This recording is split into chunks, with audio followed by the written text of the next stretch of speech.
Alright guys, epic fucking slayers here and welcome back to a brand new Division video. In today's video, I will briefly recap yesterday's state of the game where we learn about the next global event coming soon. We also learn about the drop percentages for classified gear outside of global events, and there's also some other little bits that came in the state of the game which I'll go over. If you haven't already, please don't forget to hit the like button below and subscribe to my channel if you are new and enjoy my content. If you do want to support me other than YouTube, then head over to my Patreon page. Link will be in the description below. And with that said, let's get into the recap.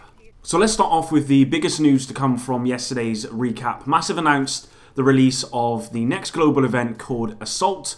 Unfortunately, they didn't announce the actual day of release. They've just advised that it will be coming out in a short while. From what I can tell, the modifier here is where NPCs do more damage over long distances, which probably means that if we are on any of those maps where snipers are in abundance, likely is that you're going to need a shield or don't poke your head out because you'll be the one with the exploding head at the end of it and not the NPC. I think it's a really cool modifier.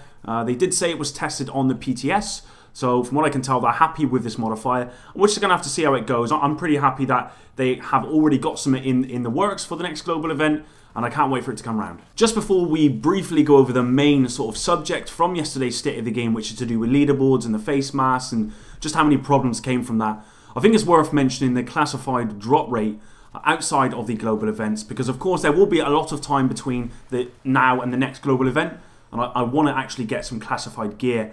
And I'm sorry to say guys, but unless you are grinding your absolute ass off, you're probably not going to get any more classified gear from what I can tell. So they have advised that the drop rate from caches is going to be 1%, and you're not hearing me wrong there, 1%. So if there's a cache and you open it, you've got a 1% chance to get classified gear.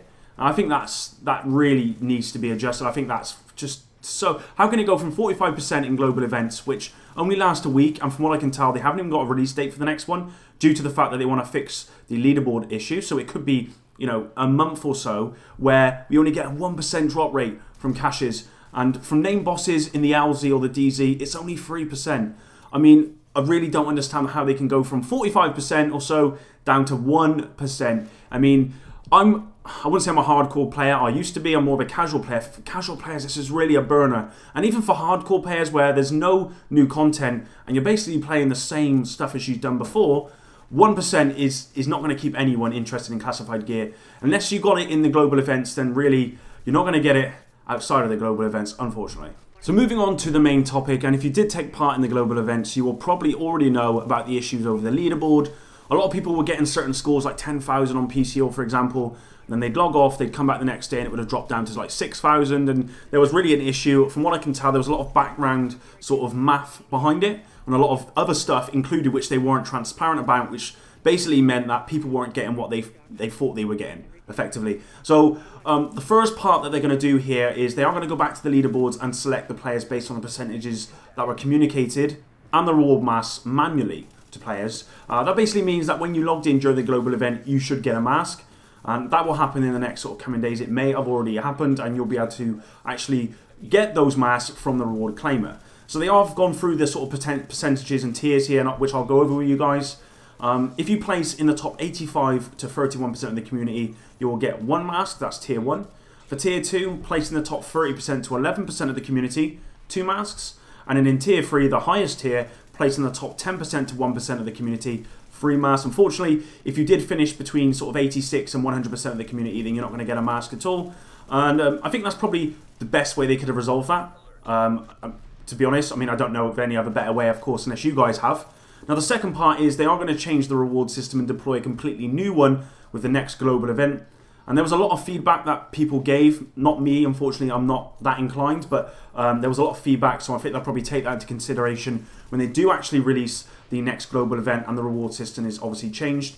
They don't actually have an ETA for the leaderboards or the global events. It will be fixed before 1.8. They've said that specifically, which is really, really good because we don't want to wait too long. But, you know, we just never know. I would expect at the end of next month for the next global event to be released and this to be amended. But it is massive, so it could take a lot longer than that.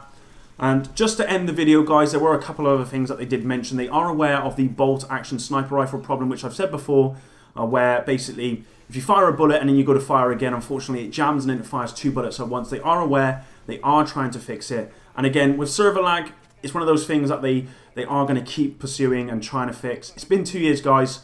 I'll just say this, look, don't complain about server lag because it's never going to be fixed to the point at least where you're going to be happy. There will always be lag, and unfortunately you just have to deal with it.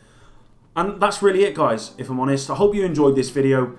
Thank you very much for the free patrons that actually joined up to my Patreon page. Absolutely awesome. If you want to get involved and support me, that would be amazing. Check out yesterday's video, my Patreon video, and I'll basically go over the details with you. With that said, again, I hope you enjoyed this one. Thanks for all your support, and I'll see you next time. Peace.